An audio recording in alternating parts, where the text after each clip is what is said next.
Well, we've talked about this day in and out. Black-owned businesses are really struggling through the COVID-19 pandemic.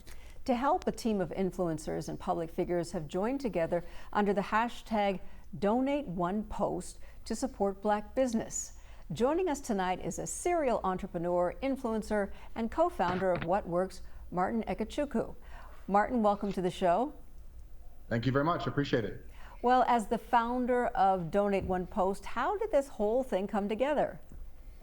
Honestly, we are a small Black business, as well as I'm sure millions of companies that are out there right now. We were struggling at the same time. The difference is that we have a ton of access to influencers. We are a strategy company, marketing strategy company, and the way we ultimately survive is by giving a bunch of ideas to media companies and brands, and we find influencers to help tell that story. Whether it's that story through social, through digital, through TV, but we have that connection into influencers that help us get there. And so we understood that that was a skill set and a capability a lot of small Black businesses didn't have. So we needed to go ahead and provide that service to other small Black businesses that never will have the opportunity really to work with influencers to truly drive their business in the next level. And clearly you're using social media. Tell us about the live stream project you have coming up tomorrow featuring social media influencer, wardrobe stylist, brand content creator, Brittany Hampton, and yourself.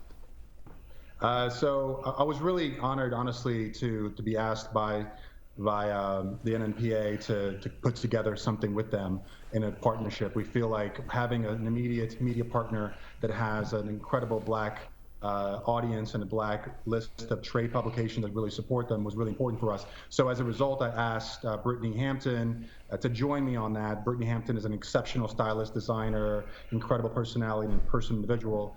And we thought that it would make a lot of sense for us to really put together some talking points and really to help small businesses understand how to be able to elevate themselves, leveraging influencers. Because this is a service that we are offering, obviously, free of charge. We are now a 501c3 company. And as a result of that declaration, we now are literally just providing the services completely just to help Black and brown businesses, period. Excellent. So what's the feedback that you're getting from Black-owned businesses?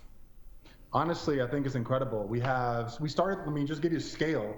We started at 0 businesses and 0 influencers just 4 weeks ago. And we grew from that to 100 influencers, just under 100 influencers, and almost 300 small businesses. And the business that we've helped, such as souldope.org, which is a business that Brittany Hampton decided to support.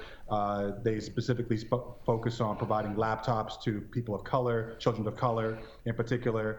Companies like Dion Dorsey's District of Clothing out in Maryland, Washington, D.C. area, in addition to Black Travel Box, Orion Brown that's out in Colorado. They've all seen upticks. They've all seen traffic. They've all seen some sort of support and movement in the right direction as a result of bringing people into their platform. I mean, if you think about it, influencers, like a Kim Kardashian, for example, she can move a market. She's a market maker. So as a result, one tweet, one post, one movement, one comment from her can literally put a company, a brand on fire. There's a value, an implicit value in that level of service. So we think that that same level of service, albeit not necessarily within Kim Kardashian's sort of sphere, can be also provided and given to small businesses to help them grow too. Now, when we talk about small businesses, and this has been a hot subject and a sore subject, have you seen that the businesses are able to get funding from the government's PPP program?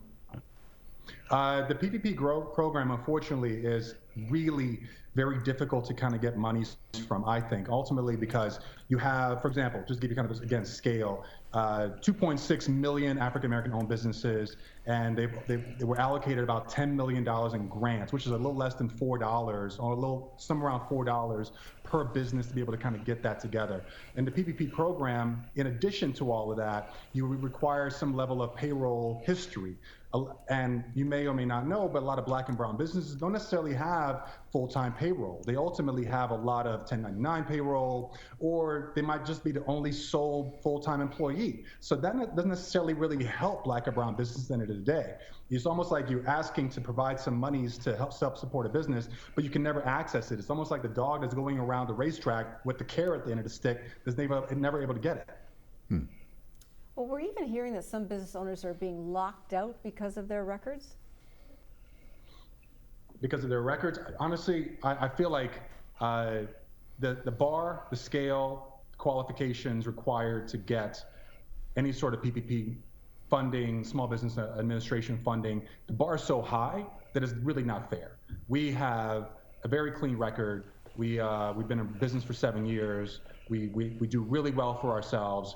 And even we have been locked out of the SBA and the PPP program. So if you just kind of think of that scale of it, that if businesses, small, middle-sized, mid-market businesses like us cannot get that, I'm pretty sure everyone pretty much is having troubles just like we are. And if a person had a criminal record, that would make it even more difficult. Criminal record basically puts you at the out, so you are pretty much done immediately. All right, he is Martin Ekechukwu. Thank you so much. We'll look forward to that streaming project tomorrow. Please stay safe in New York, and thank you for joining us. Thank you, appreciate it.